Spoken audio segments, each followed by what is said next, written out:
Vamos lá, que depois de cometer a atrocidade de defender o segundo filme de Bleach, Bambuto resolveu fazer uma adaptação, resolveu fazer uma de um filme que é realmente muito bom de Bleach, que é o primeiro filme.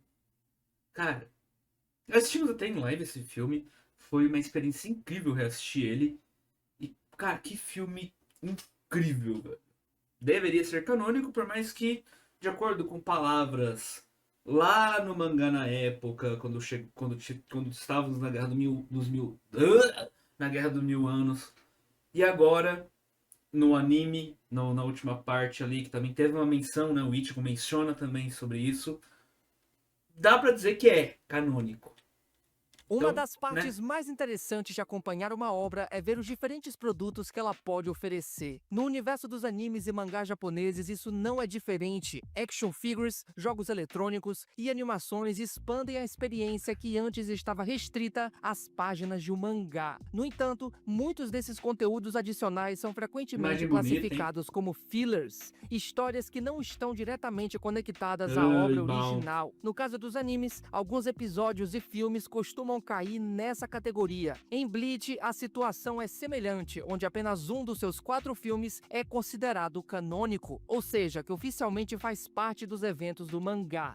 Pô, é muito triste, né? Porque era É pro filme considerado do. canônico, ou seja, O filme do Inferno era pra ser canônico. Era pra ter muitas coisas que seriam abordadas num arco do inferno agora, sabe? Só que eles fizeram aquela atrocidade, né? Eles mudaram tudo, tudo basicamente ou tudo literalmente que o Cubo tinha escrito. É bagulho de ter coisas, de ter uma nota dele pedindo pra tirar o nome dele. Na parte de produção e na parte de história e caralho a quatro, sabe? É foda.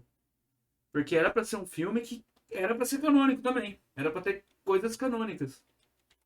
que oficialmente faz parte dos eventos do mangá. Este sendo o primeiro filme da franquia Memories of Nobody, um longa que nos apresenta uma Cara, personagem muito especial carismática pra caralho.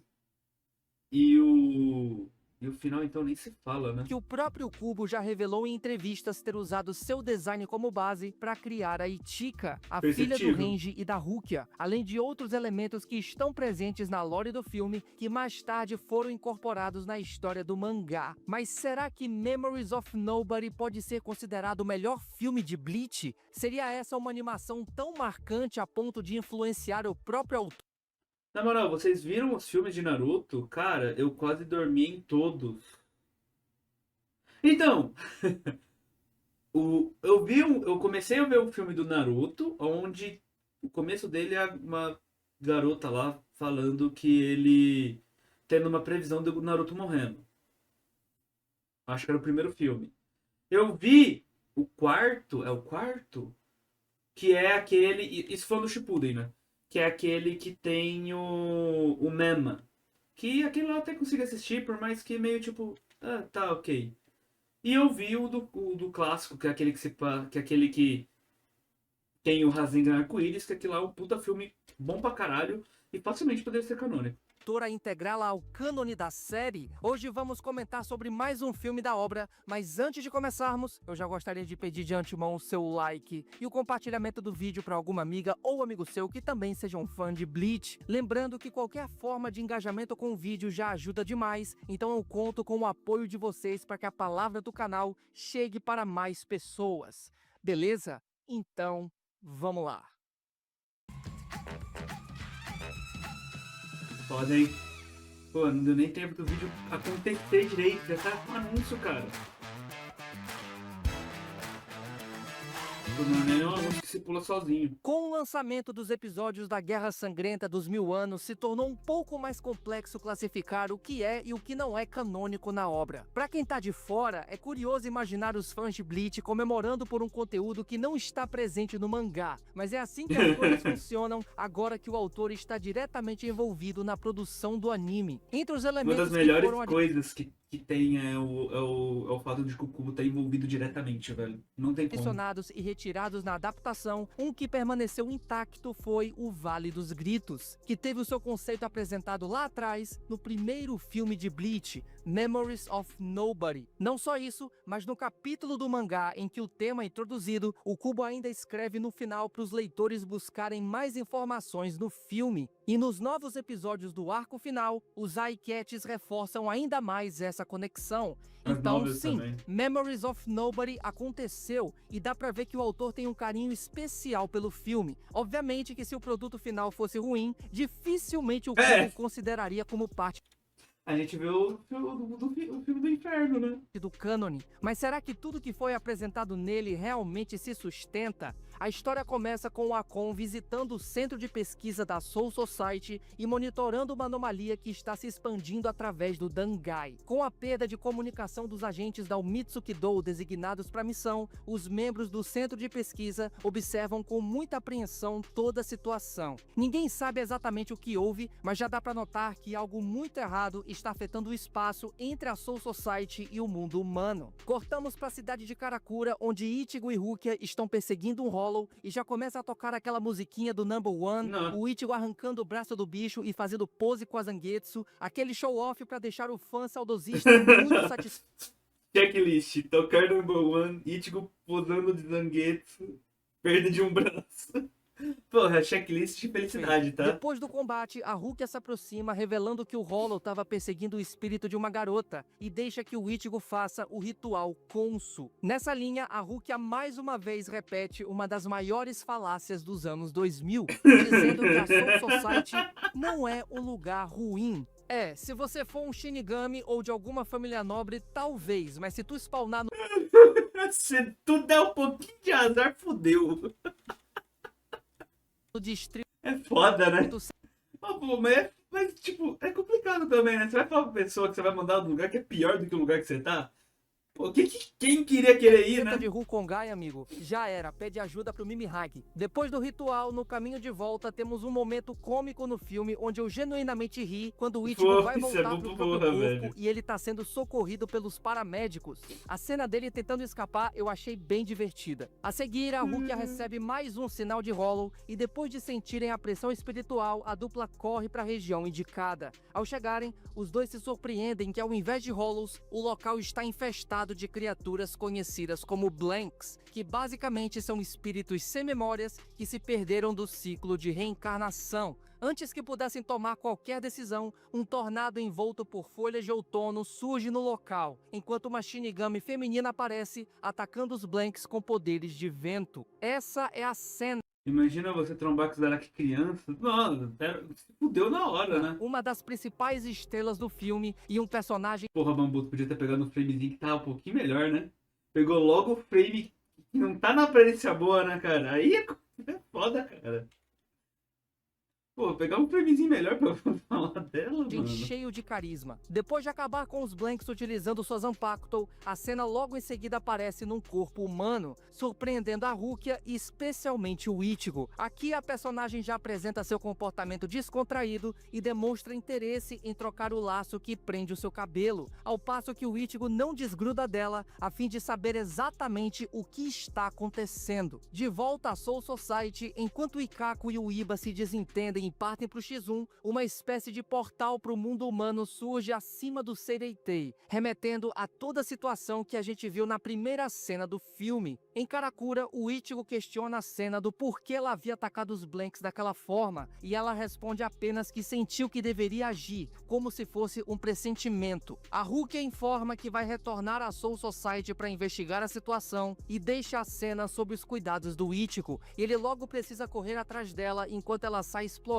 a cidade. Antes que o Ichigo pudesse alcançá-la, o Hitsugaya e a Matsumoto aparecem e o chamam até a loja do Urahara para discutir algumas coisas. Aqui o Urahara explica o que são os Blanks e toda a situação que está afetando o mundo humano e a Soul Society. Basicamente, o novo espaço dimensional que surgiu dentro do Dangai está se expandindo pelos dois mundos. Essa dimensão, conhecida como Vale dos Gritos, é composta pelas almas que se perderam do ciclo de reencarnação. Esse fenômeno é algo comum de acontecer, porém, nessa situação, o vale está crescendo através do Dangai e afetando ambos os mundos. E o Hitsugaya conclui que isso está sendo feito de propósito. Nesse momento, o Kon aparece dizendo que viu algumas figuras estranhas no momento da passagem dos Blanks, e o Tessai aproveita para investigar o que exatamente ele viu. O Urahara então constata que essas figuras misteriosas podem estar em busca do Shinenju, que seria uma forma de alma composta inteiramente de memórias daquelas que se perderam no Dangai, no caso, os Blanks, e pede para o Ichigo ficar de olho enquanto eles investigam mais toda a situação. Durante a noite, o Ichigo volta ao mesmo local onde ele viu a cena pela última vez, e a encontra caminhando sobre a iluminação como se fosse a coisa mais normal do mundo. Ela cai, mas imediatamente surge atrás do Ichigo e ele aproveita para pagar um lanche para ela. Sem muitas respostas sobre o Shinenju e os caras que apareceram anteriormente, o Ichigo passa a entender melhor as atitudes da cena e compra o laço vermelho que ela estava querendo. Durante sua ida ao banheiro, ela começa a ter vislumbres de suas memórias passadas e nesse momento percebemos que a cena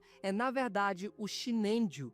Sem o consentimento do Ichigo, ela então se dirige até o cemitério para tentar entender suas memórias. E nesse meio tempo, os vilões do filme aparecem. A cena até tenta lutar contra um deles, mas acaba derrotada. E nesse momento, o Ichigo aparece cortando o braço de um dos vilões sem qualquer cerimônia. Depois de peidarem na farofa, os outros vilões acabam fugindo. O Ichigo aproveita para levar a cena em segurança para casa dele. Eu nem preciso dizer que o Isshin e a Yuzo ficaram ouvindo atrás da porta para saber se pintou um clima entre os dois. Durante a madrugada, o Urahara liga pro Ichigo e informa que os caras que estão por trás de tudo isso são membros de um clã que foi exilado da Soul Society há muito tempo devido a uma disputa territorial. No filme, eles se autodenominam como Dark Ones.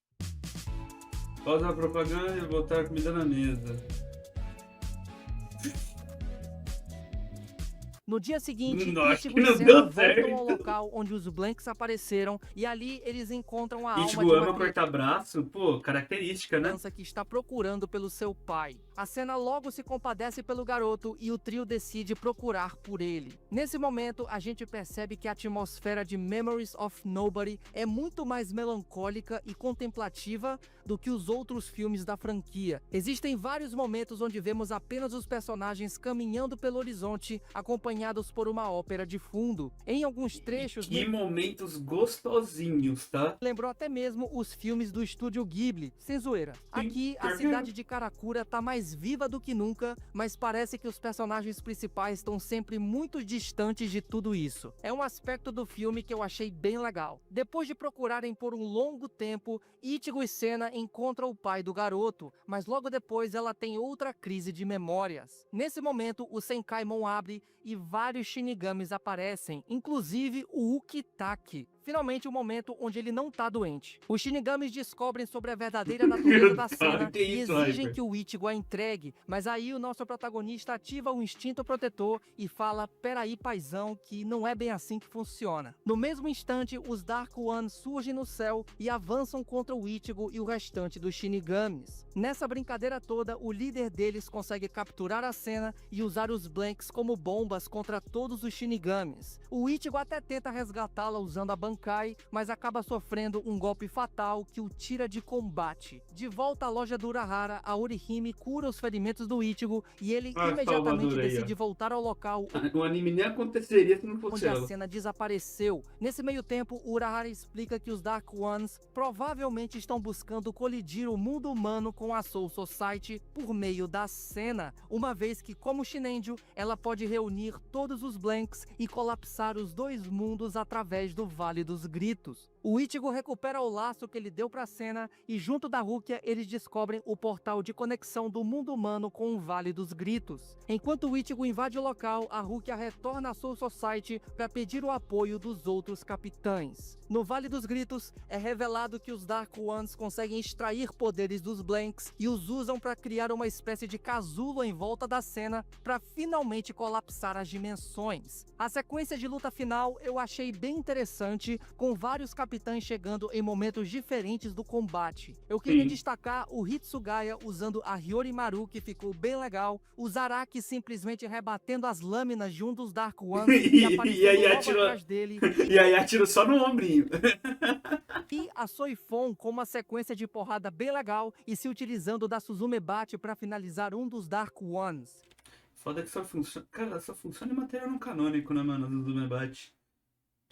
Pobre Soifun. Todo o combate também ganha um ar de corrida contra o tempo, já que o velho Yama quer impedir que os mundos colapsem e por isso ativou um super canhão de Kidous. Então todo mundo ali precisa agir rápido para salvar a cena. No fim, o Ichigo vence o líder dos Dark Quando o Ones, Hitsugaya não é Ed, pô, o personagem fica até melhor, né, mano? partindo o cara no meio e finalmente consegue resgatar a cena. O problema é que mesmo depois de trazê-la de volta ao mundo humano, as dimensões não deixaram de colapsar e ela percebe que a única forma de salvar os dois mundos é por meio do sacrifício. O final do filme é especialmente emocionante com o Ichigo Ô, cara, calma aí, velho. Eu vou chorar de novo só de estar lembrando. Calma aí, Bambu. carregando a cena de volta ao cemitério e ela já cega pede para ele levá-la até o túmulo onde a sua encarnação anterior estaria enterrada. Infelizmente não era o túmulo verdadeiro, mas o Ichigo prefere mentir dizendo que é, tornando a partida da cena mais tranquila. A Rukia então aparece dizendo que por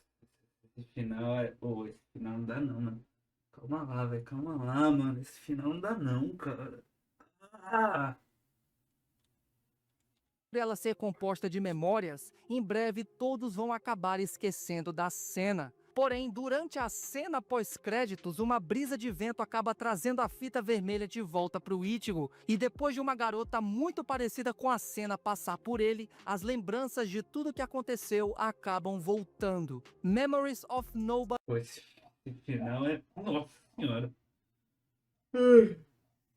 Oh, o Ichigo só salva a mulher. Hulk, Orihime, Senna. Tem como não, né? sem dúvidas está entre os melhores filmes de Bleach. Não é o meu favorito, mas dá pra ver o carinho que os produtores tiveram com a Pô, obra e pra mim é o meu favorito. Sem meme nenhum. Pra mim é o meu favorito. O terceiro filme eu quase não lembro dele. O do Hitsugaya eu acho horrível. E eu gosto do quarto filme, mas eu não consigo olhar pra ele muito bem, porque tem muita coisa lá que me incomoda. no Por mais que a animação seja muito boa. desenvolvimento da cena, que é uma personagem muito carismática e interessante. Se fosse para trazer alguma crítica, eu diria que os vilões, os Dark Ones, são mal trabalhados. É. Eles não tiveram muito tempo de tela e isso prejudicou a presença deles durante o filme. Nenhum ali é marcante e todos são bem esquecíveis. Em compensação, tivemos mais momentos com a cena e isso valeu bastante a pena. Mas e Muita vocês? personagem carismática. Já assistiram Memories of Nobody? O que acharam do filme? Deixe aí nos comentários e compartilhem suas opiniões.